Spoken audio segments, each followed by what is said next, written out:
Hi guys and welcome back to my channel FZ classes. तो guys आज है तारीख 3 नवंबर और है थर्सडे। आज हम द हिंदू न्यूज़पेपर को एनालिसिस करेंगे और इस न्यूज़पेपर में देखेंगे कि कौन कौन से आर्टिकल हमारे एग्जाम के पॉइंट ऑफ व्यू से इंपॉर्टेंट है। और अगर गाइस आपको इस न्यूज़पेपर का पीडीएफ चाहिए तो आप मेरा टेलीग्राम चैनल भी ज्वाइन कर सकते हैं। वहाँ से आपको इसके डेली बेसिस पर हिंदू के पीडीएफ मिल जाएंगे। वहाँ से आप उसको डाउनलोड कर सकते हैं।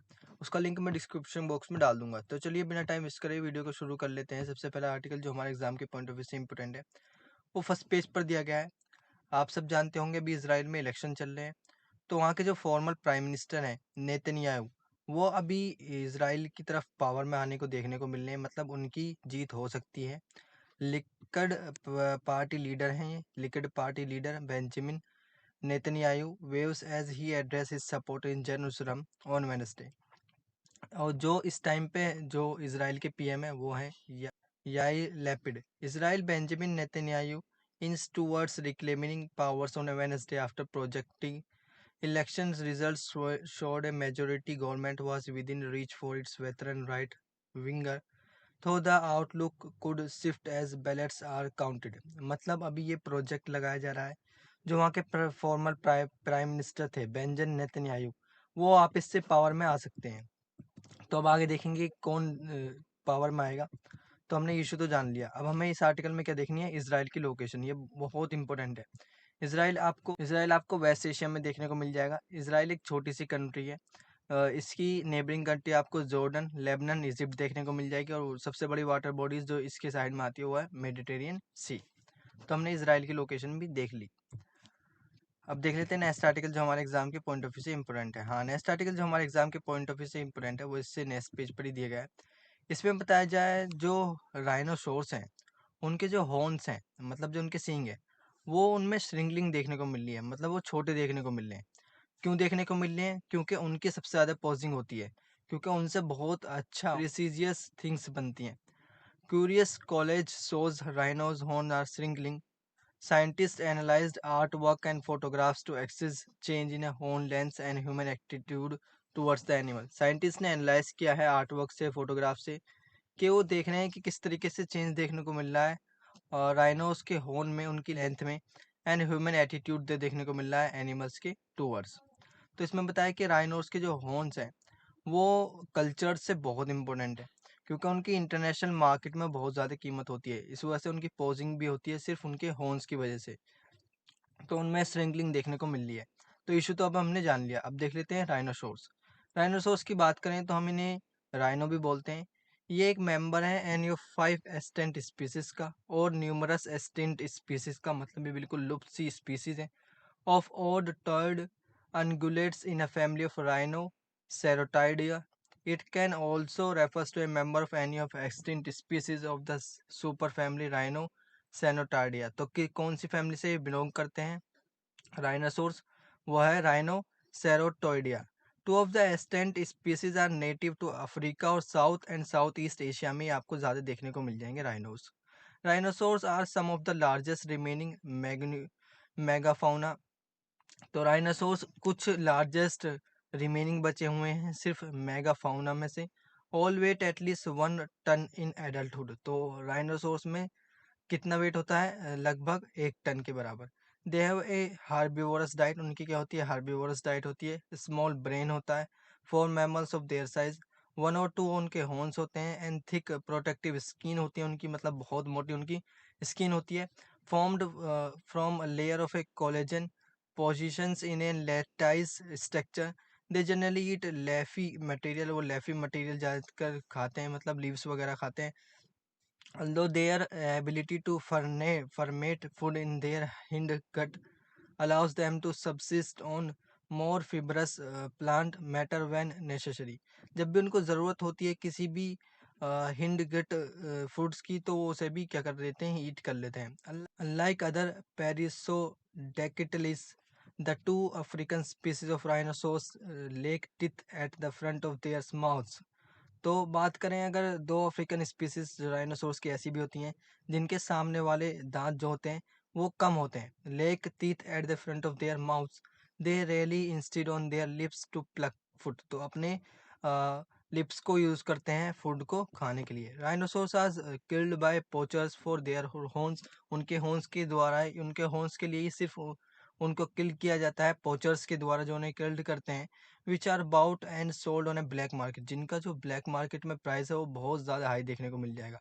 Leading to most living rhinoceros species being consider endanger, इस वजह से उनकी पोचिंग ज़्यादा होती है।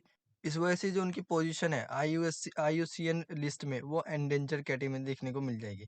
The contemporary market for rhino horn is overwhelmingly driven by Chinese and Vietnam, where it is bought by wealthy consumers to use in a transitional Chinese medicine. और बहुत ज़्यादा इनका मेडिसिन में, चाइनीज मेडिसिन में, Vietnam medicine में use होता है। Among other uses rhinos horn are made of a keratin, तो राइनो का जो होन होता है वो किससे बना होता है? कैरेटिन से। Same material as hair and finger nails भी उनके केराटिन से बने होते हैं। And there is no good evidence of any health benefit. Market also exist for rhino horn dagger handles in Yemen. ज़्यादातर आपको मार्केट कहाँ पर देखने को मिल जाएंगे? राइनो हॉर्न्स की जो पोस्टिंग होती है उनकी मार्केट आपको येमन में देखने को मिल। Which was the major source of demand for rhino horns in 1970 से 1980 के बीच में, वहाँ पर सबसे ज़्यादा डिमांड हुई थी राइनोस की हॉर्न की। अब इसके बारे में थोड़ा सा शॉर्ट में देख लेते हैं। तो इसका किंगडम आपको एनिमेलिया देखने को मिल जाएगा। फिलम इसका कोडाटा है। क्लास इसकी मेमलिया है, आपको देखने को मिल जाएगा। ऑर्डर आपको इसका पेरिसोडेक्टाइल्स देखने को मिल जाएगा। सुपर फैमिली इसकी राइनोसेरोटोडिया इसकी क्या है? फैमिली है। और फैमिली कौन सी बिलोंग करती है इसकी? राइनोसेरोटोडिया। टाइप ये जीन्स है। तो अब हमने राइनो के बारे में डिटेल में डिस्कस कर लिया। अब देख लेते हैं नेक्स्ट आर्टिकल जो हमारे एग्जाम के पॉइंट ऑफ व्यू से इंपॉर्टेंट है। हाँ, नेक्स्ट आर्टिकल जो हमारे एग्जाम के पॉइंट ऑफ व्यू से इंपॉर्टेंट है वो इसके राइट साइड में दिया गया है।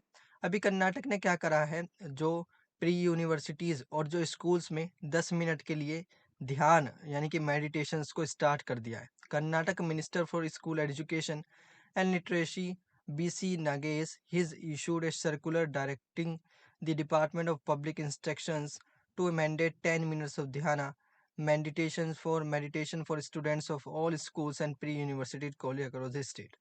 तो कर्नाटक मिनिस्टर्स ने और schools education and literacy BC Nagesh ji ने एक सर्कुलर डायरेक्ट किया है डिपार्टमेंट ऑफ पब्लिक इंस्ट्रक्शंस को कि मैंडेट करें 10 मिनट का ध्यान मेडिटेशन सब स्टूडेंट्स के लिए जो प्री यूनिवर्सिटीज़ में है और स्कूल्स में देखने को मिल जाएंगे। तो ये इशू था कर्नाटक के बारे में। अब देख लेते हैं नेक्स्ट आर्टिकल जो हमारे एग्जाम के पॉइंट ऑफ व्यू से इंपॉर्टेंट है।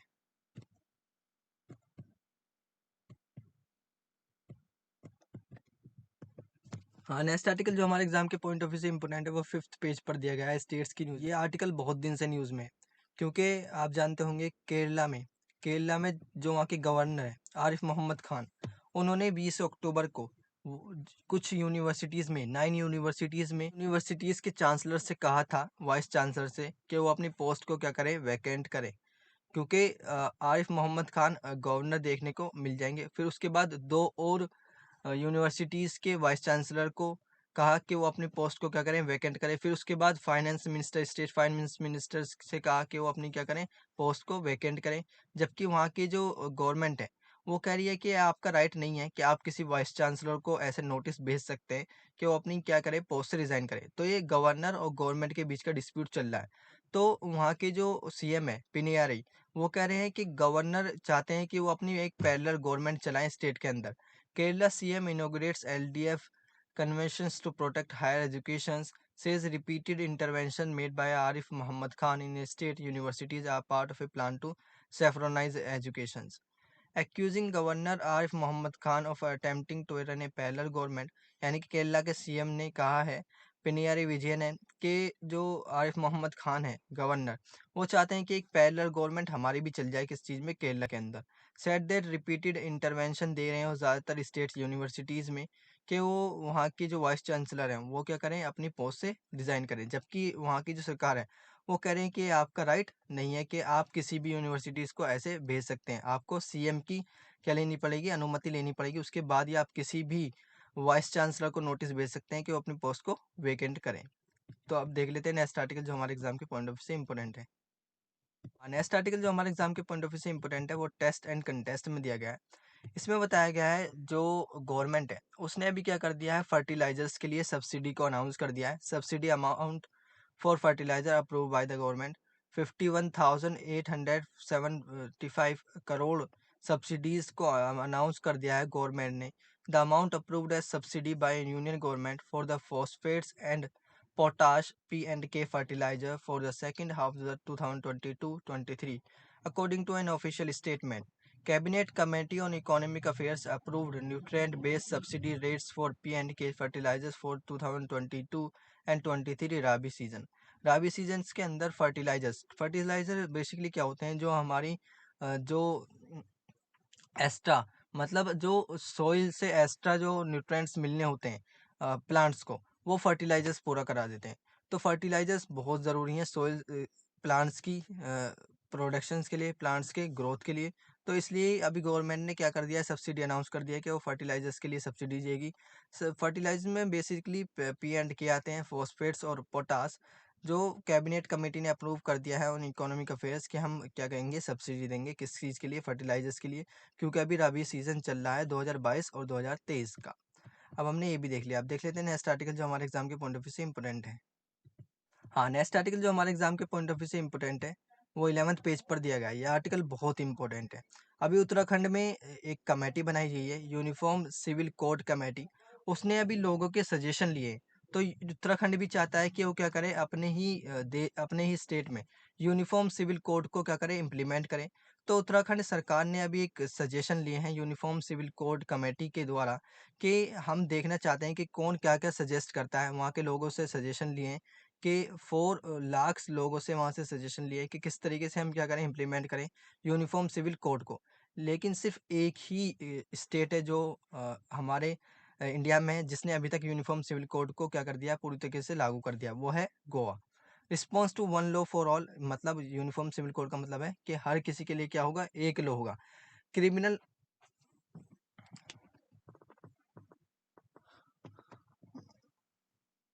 बेसिकली यूनिफॉर्म सिविल कोड का मतलब है कि जो सिविल मैटर होंगे किसी भी रिलीजन के, वो भी गवर्नमेंट देखेगी, तो उनको क्या बोलते हैं, यूनिफॉर्म सिविल कोड बोलते हैं।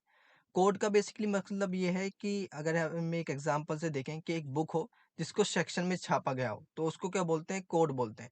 तो यूनिफॉर्म लाने की बात चल रही है, जो सिविल मैटर्स हैं किसी भी रिलीजन्स के, उनको गवर्नमेंट देखे, गवर्नमेंट हैंडल करे, उनको जुडिशरी दे, उनको एग्जीक्यूटिव दे।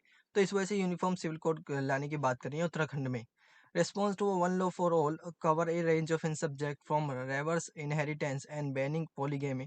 सरकार क्या चाहती है, उत्तराखंड की सरकार, कि वो पोलीगैमी एंड पॉलीहेंड्री को क्या करे, सेम एजेस ऑफ मैरिज के लिए मैन और वुमेन्स के लिए बैन करे और वहाँ पर यूनिफॉर्म सिविल कोड लगाए। The 5 member team form to frame the draft, अभी ड्राफ्ट लाने की बात कर रही है यूनिफॉर्म सिविल कोड के लिए। In Uttarakhand is currently struggling to read and analysis, भेजे हैं लोगों ने और 3 लाख हैंड राइटिंग लेटर्स भेजे हैं, 60,000 ईमेल्स भेजे हैं और 22,000 सजेशन भेजे हैं, जो उनके ऑफिशियल वेबसाइट्स पर आए हैं। किसकी ऑफिशियल वेबसाइट्स पर, यूनिफॉर्म सिविल कोड कमेटी की ऑफिशियल वेबसाइट्स पर, जिसमें करी है और यूनिफॉर्म सिविल कोड के बारे में, वन लॉ फॉर ऑल के बारे में। अब हमने इशू तो देख लिया, अब हमें इस आर्टिकल में क्या पढ़ना है, एक इंपॉर्टेंट चीज़, वो है यूनिफॉर्म सिविल कोड। इसका आपको जिक्र हमारे कॉन्स्टिट्यूशन में आर्टिकल 44 में भी देखने को मिल जाएगा, डीपीएसपी में। यूनिफॉर्म सिविल कोड की बात करें तो समटाइम हम इसको यूसीसी भी बोलते हैं। एक प्रपोजल है इंडिया के अंदर कि हम इसे फॉर्मुलेट करें, इसको इम्प्लीमेंट करें। तो ये एक पर्सनल लॉ है सिटीजन्स का, which apply on every citizen, जो हर सिटीजन्स पे, ऑल सिटीजन्स पे अप्लाई होगा equally, regardless of their religion, उनके रिलीजन के रिगार्डलेस, एंड उनके जेंडर के, उनके सेक्सुअल ओरिएंटेशंस के। Currently personal law of various communities are govern by their religious scriptures. Basically जो पर्सनल लॉज हैं किसी रिलीजन के, तो उनकी कम्युनिटीज़ के द्वारा, रिलीजियस स्क्रिप्चर्स के द्वारा अभी गवर्न किए जाते हैं, लेकिन सरकार चाहती है कि इनको लॉ को भी हम ही देखें। Implementation of uniform civil code across the nation is one of the continuous promises pursued by India's ruling Bharatiya Janata Party. It is an important issue है regarding secularism in Indian politics and continues to remain disputed by Indian political left wing। तो इसका बहुत ज़्यादा dispute देखने को मिला है जब से क्या हुआ है, गोवा में क्या हुआ, इम्प्लीमेंट हुआ है। इसे पूरे नेशन में, पूरे इंडिया में लागू करने की बात कर रही हैं, चल रही हैं। Muslim groups and other conservative religious groups and sects in defense of Sharia and religious customs. ये मुस्लिम ग्रुप्स और अदर कंजर्वेटिव रिलीजियस ग्रुप चाहते हैं कि ये क्या हो, यूनिफॉर्म सिविल कोड ना लागू हो, उनके रिलीजियस स्क्रिप्चर्स ही उनके सिविल मैटर्स को देखें शरिया के हिसाब से। Personal law are distinguished from public law and cover marriage divorce. Personal law में बेसिकली वो पब्लिक लॉ से अलग होते हैं। पर्सनल लॉ में आते हैं आपके मैरिजेज, डाइवोर्स जो होते हैं, इनहेरिटेंस, अडॉप्शंस और maintenance. Meanwhile article 28 of the Indian constitution guarantees करता है कि हमारे पास रिलीजियस फ्रीडम्स है इंडियन सिटीजन्स के पास, कि वो अलाउ करें religious groups to maintain their own affairs. यानी कि सिंपल सी बात है कि रिलीजियस ग्रुप्स के पास क्या है, पूरी तरीके से फ्रीडम दी गई है आर्टिकल 25 से 28 तक, कि वो अपने मेंटेन करें अपने अफेयर्स को खुद। आर्टिकल 44 ऑफ इंडियन कॉन्स्टिट्यूशन का ये कहता है डीपीएसपी में कि कॉमन लॉ होना चाहिए हर सिटीजन्स के लिए, इंडियन सिटीजन्स के लिए, और जब हम उसे क्या करें, फॉर्मुलेट करें नेशनल पॉलिसीज़ के लिए। दिस ड्राफ्ट ऑल्सो क्रिएट्स करता है hopes for LGBTQI+ communities in India, as it does not differentiate between individual based on their gender. ये लो सिंपली क्या करेगा, क्रिएट्स करेगा एक होप LGBTQI के लिए, प्लस कम्युनिटीज़ के लिए इंडिया के अंदर, जो डिफरेंशिएट नहीं करता किसी भी इंडिविजुअल्स में और किसी भी जेंडर बेस्ड में और सेक्सुअल ओरिएंटेशन में। Same sex marriage are not recognized legally by an applicable law in India till now. जो सेम सेक्स मैरिज है वो अभी रिकॉग्नाइज नहीं हुई है legally by any applying law in India till now. अब हमने यूसीसी के बारे में भी डिटेल में डिस्कस कर लिया। अब देख लेते हैं नेक्स्ट आर्टिकल जो हमारे एग्जाम के पॉइंट ऑफ व्यू से इंपॉर्टेंट है। तो गाइज आज यही आर्टिकल थे जो हमारे एग्जाम के पॉइंट ऑफ व्यू से इंपॉर्टेंट थे। वीडियो अच्छी लगे तो वीडियो को लाइक करें, चैनल को सब्सक्राइब करें। मिलते हैं नेक्स्ट वीडियो में, तब तक के लिए थैंक यू, जय Hind and never give up.